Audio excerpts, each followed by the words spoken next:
کیا دودھ پلانے کے دوران حمل ٹھہر سکتا ہے؟ مکمل تفصیلی گائیڈ۔ دودھ پلانے کے دوران حمل کے امکانات کے بارے میں بہت سے سوالات پیدا ہوتے ہیں۔ بعض خواتین یہ سمجھتی ہیں کہ جب وہ اپنے بچے کو دودھ پلا رہی ہوتی ہیں تو وہ قدرتی طور پر حمل سے محفوظ رہتی ہیں، جبکہ حقیقت میں ایسا ہمیشہ نہیں ہوتا۔ اس تفصیلی مضمون میں ہم اس سوال کا جواب تفصیل سے دیں گے۔ دودھ پلانے کے دوران حمل کے امکانات، عوامل اور احتیاطی تدابیر پر بات کریں گے۔ 1. دودھ پلانے کے دوران حمل کا امکان۔ بہت سی خواتین کا ماننا ہوتا ہے کہ دودھ پلانے سے قدرتی طور پر حمل سے بچاؤ ممکن ہے، لیکن حقیقت میں یہ طریقہ ہر کسی کے لیے مؤثر نہیں ہوتا۔ ہارمونی تبدیلیاں۔ دودھ پلانے سے جسم میں پرولیکٹین نامی ہارمون کی سطح بڑھ جاتی ہے، جو دودھ کی پیداوار کے ساتھ ساتھ انڈے کے اخراج اوویولیشن کو بھی روکتا ہے۔ حمل کا امکان۔ اگرچہ پرولیکٹین کا اثر کچھ خواتین میں مانع حمل کے طور پر کام کرتا ہے، لیکن یہ سب پر لاگو نہیں ہوتا۔ جیسے جیسے بچہ بڑا ہوتا ہے اور ماں کی خوراک تبدیل ہوتی ہے، تو حمل کا امکان بڑھ سکتا ہے۔ ماہواری کی واپسی۔ اگر کسی عورت کی ماہواری دوبارہ شروع ہو گئی ہو تو اس کا مطلب ہے کہ اس کا جسم دوبارہ حمل کے لیے تیار ہو سکتا ہے۔ 2. کیا دودھ پلانے سے قدرتی مانع حمل ممکن ہے؟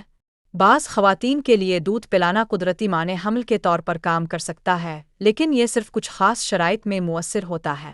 بچہ مکمل طور پر ماں کے دودھ پر ہو۔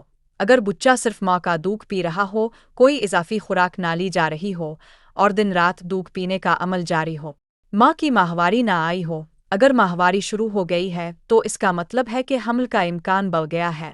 بچہ 6 ماہ سے چھوٹا ہو۔ 6 ماہ کے بعد بچے کی خوراک میں ٹھوس غذائیں شامل کی جاتی ہیں، جس سے دودھ پلانے کی فریکوئنسی کم ہو جاتی ہے اور حمل کا امکان بڑھ جاتا ہے۔ اگر ان شرائط میں سے کوئی بھی پوری نہیں ہوتی تو دودھ پلانے کو مانع حمل کا مؤثر طریقہ نہیں سمجھا جا سکتا۔ 3. دودھ پلانے کے دوران حمل ٹھہرنے کے خطرات۔ اگر کوئی عورت دودھ پلانے کے دوران حاملہ ہو جاتی ہے تو اس کے کچھ ممکنہ اثرات ہو سکتے ہیں۔ ماں کی صحت پر اثرات۔ جسم میں توانائی اور غذائی اجزاء کی کمی ہو سکتی ہے کیونکہ ایک ہی وقت میں دودھ پلانے اور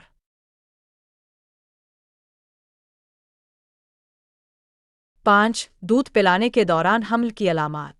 اگر دودھ پلانے کے باوجود کسی خاتون کو حمل ٹھہر جائے تو اسے درج ذیل علامات کا سامنا ہو سکتا ہے۔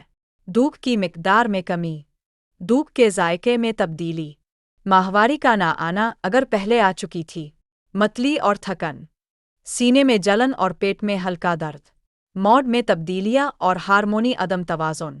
اگر ان میں سے کوئی علامات محسوس ہو تو حمل کا ٹیسٹ ضرور کروانا چاہیے۔ 6. دودھ پلانے کے دوران حمل کا اثر اور کیا کرنا چاہیے۔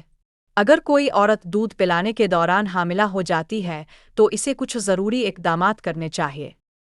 ماں کی خوراک میں بہتری لائی۔ زیادہ پروٹین، آئرن اور کیلشیم والی خوراک کھائے۔ پانی اور دیگر صحت مند مشروبات کا زیادہ استعمال کرے۔ وٹامنز اور فولک ایسڈ کا باقاعدہ استعمال کرے۔ 2. ڈاکٹر سے مشورہ کرے۔ ماہر امراض نسواں گائناکالوجسٹ سے باقاعدہ چیک اپ کروائی۔ اگر دودھ کی پیداوار کم ہو رہی ہو تو ڈاکٹر سے متبادل دودھ فارمولا فیڈنگ کے بارے میں مشورہ کرے۔ 3. بچے کے رویے پر نظر رکھے۔ اگر بچہ اچانک دودھ پینے سے انکار کر دے تو دوسرے ذرائع سے اس کی غذائی ضروریات پوری کرے۔ بچے کا وزن اور صحت کا جائزہ لیتے رہے۔ نتیجہ: دودھ پلانے کے دوران حمل ٹھہرنے کا امکان موجود ہوتا ہے، اگرچہ کچھ خواتین میں پرولیکٹین ہارمون کی موجودگی انڈے کے اخراج کو عارضی طور پر روک سکتی ہے۔ تاہم یہ طریقہ ہر کسی کے لیے مؤثر نہیں ہوتا اور جیسے جیسے بچہ بڑا ہوتا ہے حمل کے امکانات بڑھ جاتے ہیں۔ اگر کوئی عورت مزید حمل نہیں چاہتی تو اسے محفوظ مانع حمل طریقے اپنانے چاہیے۔ اگر حمل ہو جائے تو مناسب غذا، طبی مشورہ اور بچے کی صحت پر توجہ دینا ضروری ہے۔ امید ہے کہ یہ تفصیلی مضمون آپ کے سوالات کا مکمل جواب فراہم کر سکے گا۔